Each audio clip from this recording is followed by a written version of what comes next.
Assalamualaikum warahmatullahi wabarakatuh. Shalom, Om Santi Santi Om, Namo Buddhaya, dan salam kebajikan untuk kita semua. Yang terhormat Dr. Heri Firmansyah, SH, MHum, MPA, selaku dosen pada mata kuliah Hukum Pidana kelas B. Perkenalkan, nama saya Florencia Lavina Setiawan dengan nomor induk mahasiswa 205-230-209. Pada kesempatan kali ini saya akan memaparkan materi mengenai penyertaan.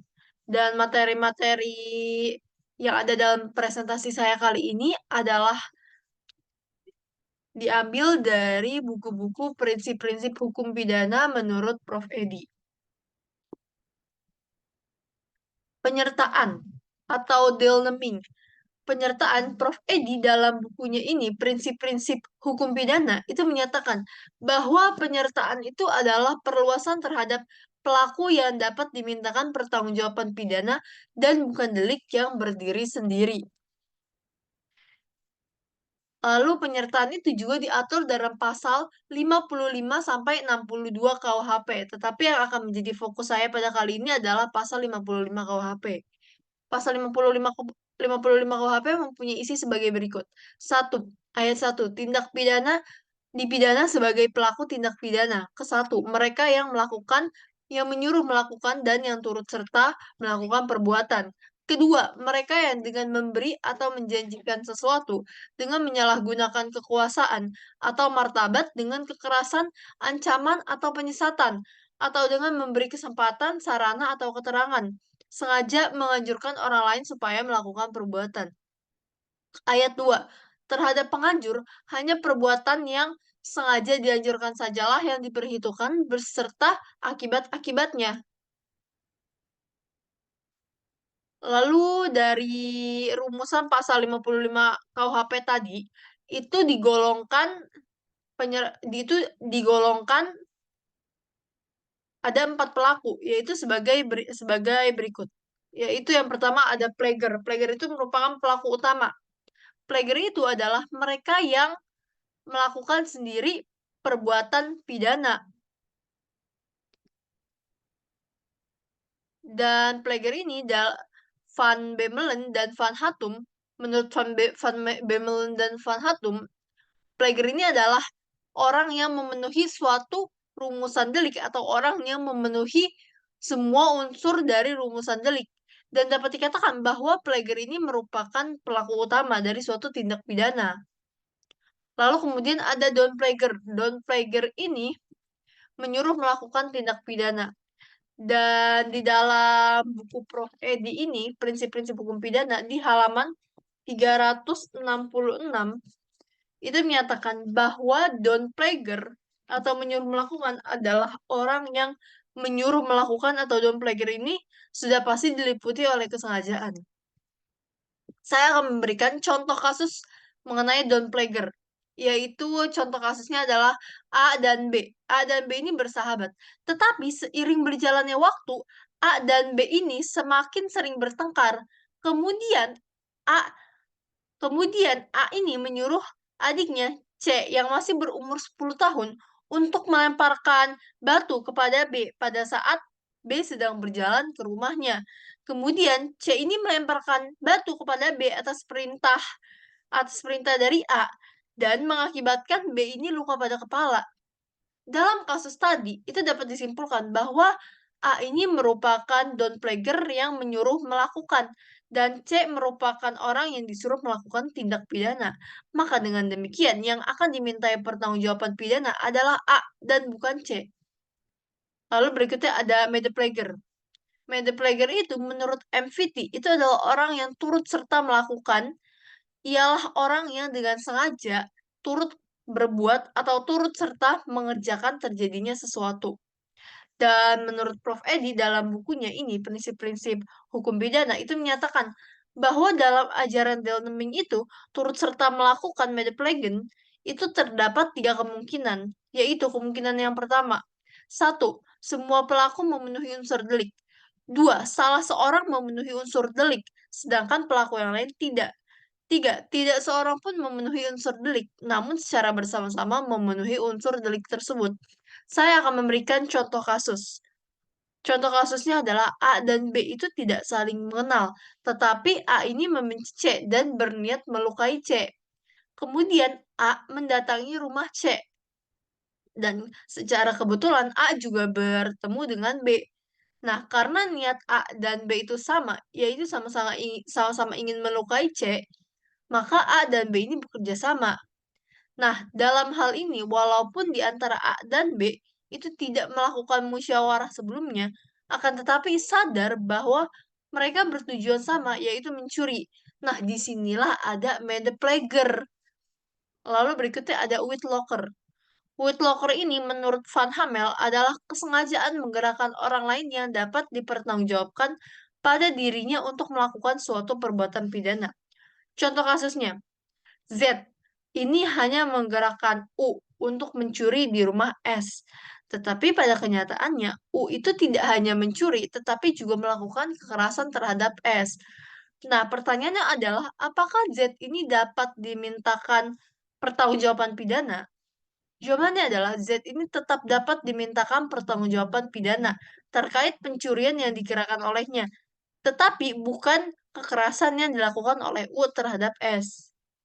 Dan meskipun pasal 55 KUHP ayat 2 tadi itu menyatakan bahwa penggerak atau penganjur itu bertanggung jawab atas perbuatan beserta semua akibatnya, akan tetapi akibat yang dimaksud di sini ini adalah hanyalah sebagai dasar untuk memberatkan pidana. Artinya, Z hanya dimintakan pertanggungjawaban pidana karena menggerakkan U untuk mencuri, namun sanksi pidananya diperberat. Kemudian ada locus delicti dan tempus delicti. Locus delicti ini berasal dari kata locus yang artinya atau lokasi atau tempat dan delikti yang berarti delik atau tindak pidana. Dengan demikian, locus delicti itu adalah tempat terjadinya tindak pidana. Lalu, menurut Van Hamel, yang dianggap sebagai locus delicti ini adalah satu, tempat di mana seorang pelaku itu telah melakukan sendiri perbuatannya. Dua, tempat di mana alat yang dipergunakan oleh seorang pelaku itu bekerja.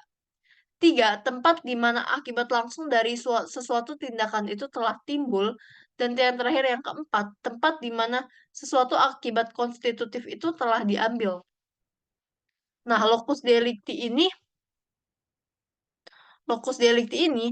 penting karena dengan kita mengetahui lokus delikti dari suatu tindak pidana, maka dengan begitu kita juga dapat menentukan kompetensi pengadilan mana yang berhak atau berwenang untuk mengadili kasus tindak pidana tersebut.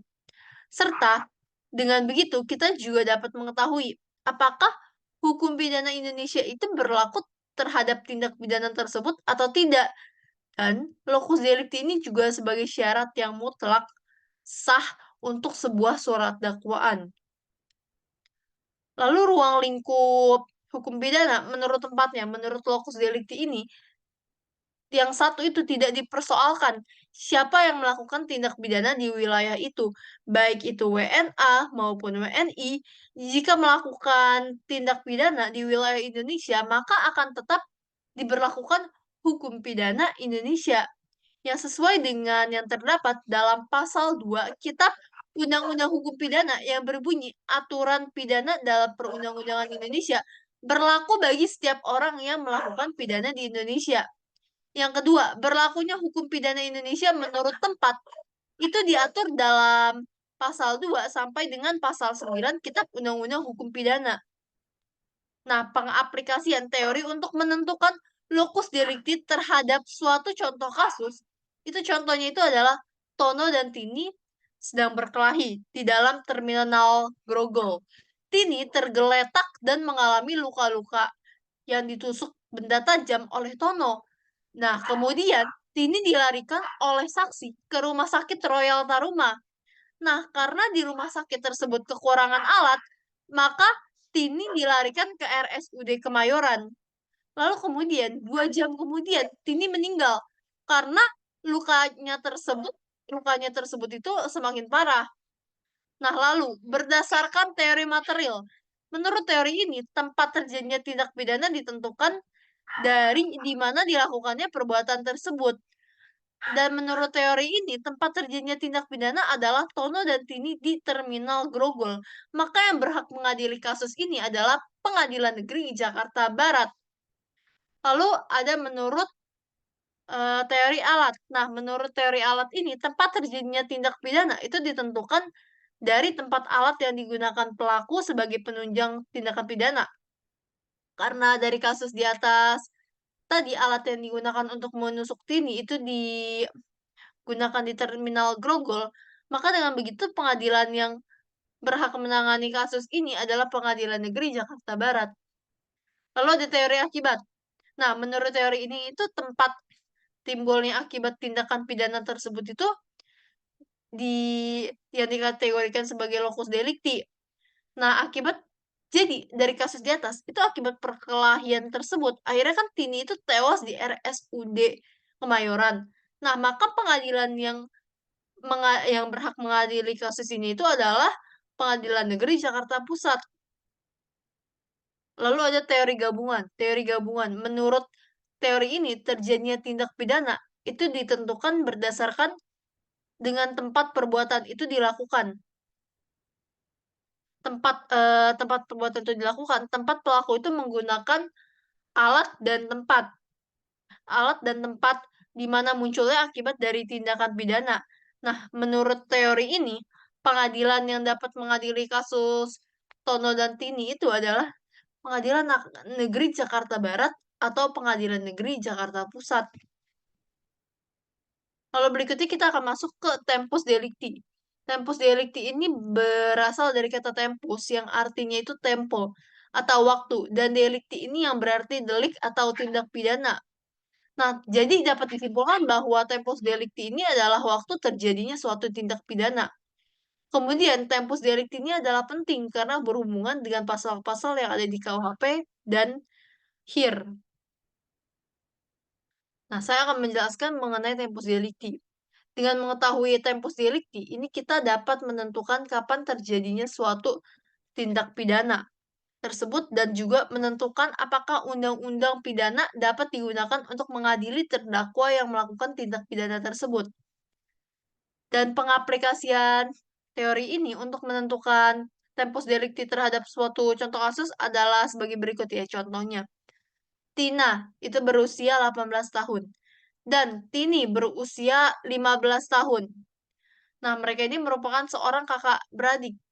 Saat ini tanggal 9 Agustus Tina berumur 18 dan dalam waktu 3 hari ke depan Tini berulang tahun yang ke-16 tahun.